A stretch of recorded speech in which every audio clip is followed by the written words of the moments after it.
Bonjour tout le monde et bienvenue dans ma chaîne YouTube. J'espère que vous allez bien. Alors aujourd'hui, je vais vous parler de Vogue Magazine.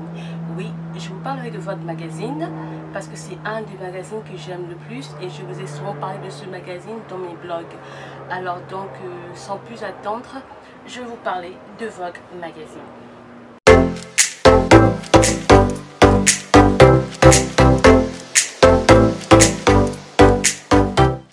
Alors vous êtes sans ignorer que je suis que je suis obsessed avec Vogue Magazine depuis cela des années.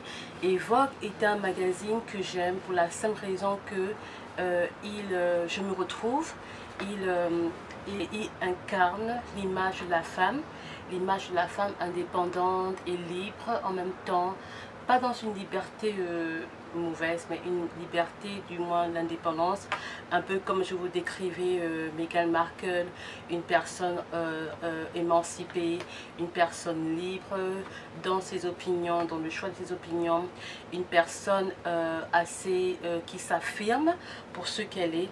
Et donc Vogue Magazine a donc cet aspect-là que j'aime beaucoup. Vogue n'est pas un magazine nouveau. Et comme je vous le disais dans une vidéo précédente, et que Vogue n'est pas nouveau. Et Vogue, en fait, date depuis 1862, je crois. Donc c'est vraiment vieux, je dirais, donc le 19e siècle.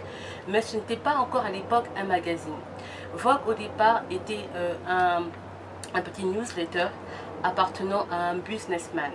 Alors, à partir de là, c'était juste un newsletter, donc un truc de ce genre, où on partageait les problèmes de la société, les problèmes que les hommes et les femmes parlaient en général. Mais plus tard, avec les crises économiques, etc., le businessman a donc dû revendre son newsletter appelé Vogue.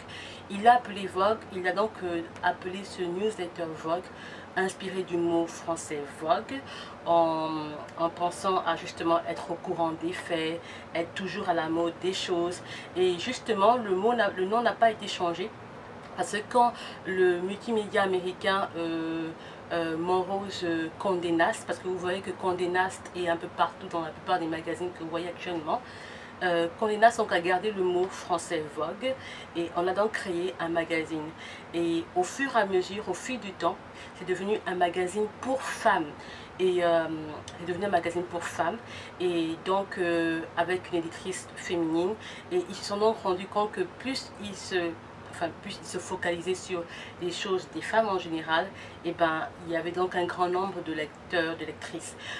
Plus tard, justement, vers les années 80, l'éditrice qui viendra donc prendre le Vogue Magazine sera donc Anna Wintour.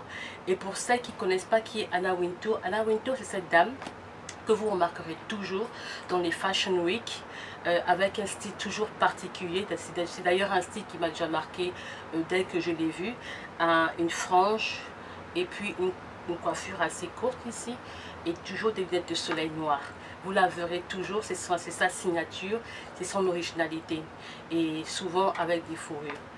Anna Wintour a été une personne clé dans Vogue Magazine parce que pendant des années, je ne sais plus trop 90, je ne sais plus trop quelles années, Vogue était vraiment en compétition avec elle et donc perdait donc un nombre de lectrices vu certaines choses qui se passaient, je ne sais pas pourquoi, mais elle Magazine en fait était donc au top à cette période-là, était donc le compétiteur puissant de Vogue. Et donc quand l'éditrice Anna Wintour est donc venue, c'est elle qui a donc changé Vogue pour quelque chose de plus beau, qui a attiré donc les personnes, qui mettaient les gens envie de lire le livre de plus en plus et ainsi de suite. Alors donc Vogue, je me suis abonnée. Donc je voulais vous dire aussi que je me suis abonnée finalement parce que en général j'achetais souvent Vogue toujours au store et je me suis rendu compte que c'était pas une bonne habitude parce que pour dire vrai j'avais perdu l'habitude, donc la bonne habitude de m'abonner à un magazine que j'aime. En général je le faisais très jeune, mais avec le temps ensuite je le faisais un peu, mais après j'ai perdu l'habitude complètement. L'abonnement est bien, l'abonnement est mieux dans le sens que non seulement vous pouvez économiser, Parce que si vous l'achetez tout le temps au magasin, à chaque fois au store, à chaque fois, vous payerez les taxes, etc. Et vous vous déplacez à chaque fois. Or, l'abonnement, c'est vous le payez par exemple 1 an ou 2 ans et vous recevez le magazine à votre porte. Donc, c'est déjà une bonne chose.